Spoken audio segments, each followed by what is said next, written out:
বন্ধুসকল, আজি নিপুণ অসম মিছনৰ অধীনত FLNৰ জৰিয়তে ছাত্ৰ-ছাত্ৰীসকলক কেনেদৰে লিখিবলৈ শিকাব তাৰ কিছুমান আৰ্হি দেখুৱাবলৈ চেষ্টা কৰিম। নিপুণ অসম মিছনৰ অধীনত সাঙুৰি লোৱা ছাত্ৰ-ছাত্ৰীৰ বয়স হ'ল 3ৰ পৰা 9 বছৰ।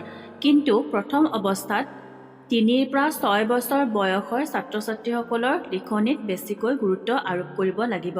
এবাৰ সিহঁতে আখৰসমূহ ভালদৰে লিখিবলৈ শিকাৰ পাছতে পাছৰ সময়খিনি সিহঁতে মসৃণভাৱে নিজকে আগুৱাই লৈ যাব পাৰিব। ছাত্ৰ-ছাত্ৰীসকলে যিহেতু প্ৰথম কলমডাল বা কাঠ পেঞ্চিলডাল ধৰিবলৈ শিকিব, গতিকে সেই সময়খিনিত সিহঁতক কাঠ পেঞ্চিলেৰে প্ৰথমতে ছবি আঁকিবলৈ শিকাব লাগে। কাৰণ ছবি আঁকিলে সিহঁতৰ হাতখনে গতি লাভ কৰিব। 3 বছৰ সময়খিনি যিহেতু যথেষ্ট সিহঁতে সৰু হৈ থাকে, গতিকে সিহঁতক সাধাৰণ সৰু সৰু ছবিবোৰ আঁকিবলৈ শিকাব লাগে। সিহঁতে কেনেধৰণৰ ছবি আঁকিব বা আঁকিব পাৰিব তাৰ এটা আৰ্হি দেখুৱাবলৈ চেষ্টা কৰিম। এনেদৰে সিহঁতে গোল আকৃতি এটা সৰল ৰেখাৰ পৰা সহজে ছবি আঁকিব পাৰিব।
ইয়াৰ পাছতে ছাত্ৰ-ছাত্ৰীসকলক বৰ্ণৰ কাৰসমূহ শিকাব আৰু লগতে তাৰ পৰা কেনেদৰে শব্দ গঠন কৰিব পাৰি সেয়াও শিকাব।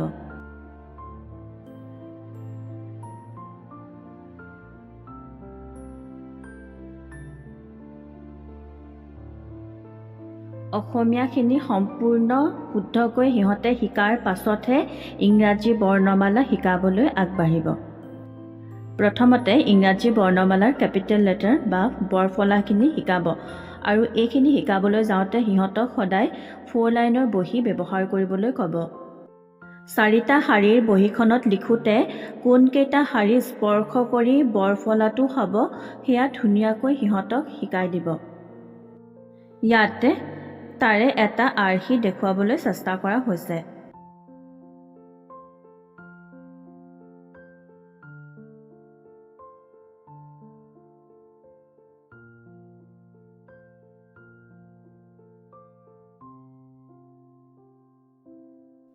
ঠিক তেনেদৰে সৰু ফলাখিনি শিকাওঁতেও 4টা শাৰীৰ কোনকেইটা শাৰী স্পৰ্শ কৰি সৰু ফলাটো লিখিব পাৰি সেয়া ধুনীয়াকৈ সিহঁতক শিকাই দিব। এনেদৰেই সাধাৰণভাৱে ইংৰাজী বৰ্ণমালাসমূহ 4টা শাৰীৰ ভিতৰত কেনেকৈ লিখিব সেয়া শিকোৱাৰ পাছতহে ইংৰাজী বৰ্ণমালাসমূহ কাৰ্চিভত কেনেকৈ লিখিব সেয়া শিকাব।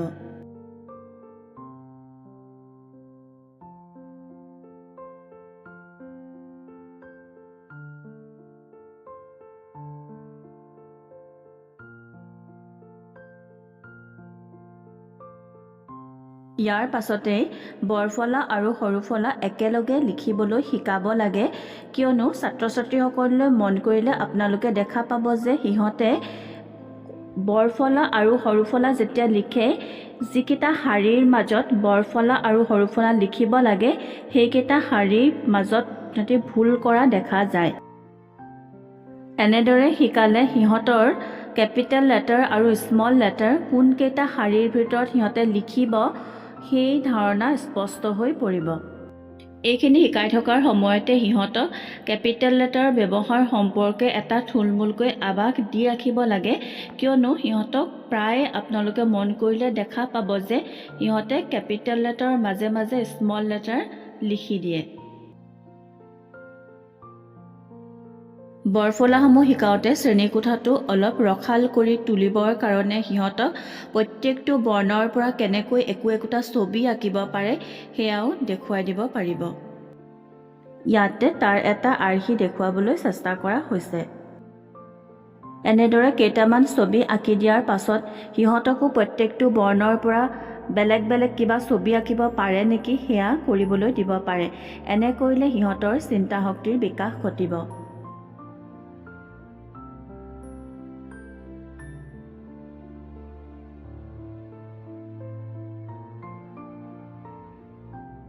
এইখিনি কৰাৰ পাছত আখৰৰ উচ্চাৰণসমূহ শিকাই ল'ব।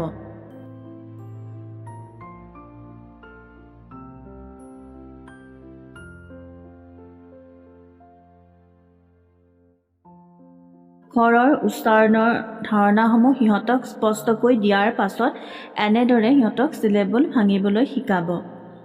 এফ এ টি ফেট, এফৰ পৰা ফ, এৰ পৰা এ, টিৰ পৰা ট, এৰ কাৰডাল হৈছে এ কাৰ, গতিকে ফট একাৰে ফে, দন্তীয়া ট ফেট। এনেদৰে সিহঁতক সৰু সৰু শব্দবোৰৰ উচ্চাৰণ কেনেকৈ কৰিব পাৰে, যেনে ফেট, মেট, কেট এইবিলাক শিকাবলৈ চেষ্টা কৰিব পাৰে। এনেদৰে প্ৰথমতে সিহঁতক সৰু সৰু কনচেপ্টবোৰ দিবলৈ চেষ্টা কৰিব লাগিব। এই ধাৰণাসমূহ দিয়াৰ পাছতহে এ বৰ্ণটোৰ পৰা কি শব্দ হ'ব পাৰে, যেনে A for apple, B for ball, এই ধৰণৰ ধাৰণাসমূহলৈ আগবাঢ়িব।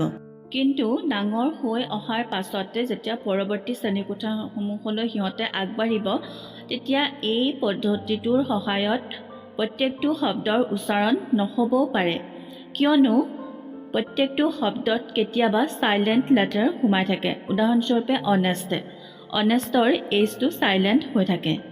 পদ্ধতিটোৰ মতে গৈ এইচটোৱে যিহেতু স উচ্চাৰণ কৰে, হনেষ্ট বুলি পঢ়িলে নহ'ব। সেই পদ্ধতিটো সৰুতেহে অৱলম্বন কৰিব লাগিব, পাছত চাইলেণ্ট লেটাৰৰ কথাটো সিহঁতক জনাব লাগিব।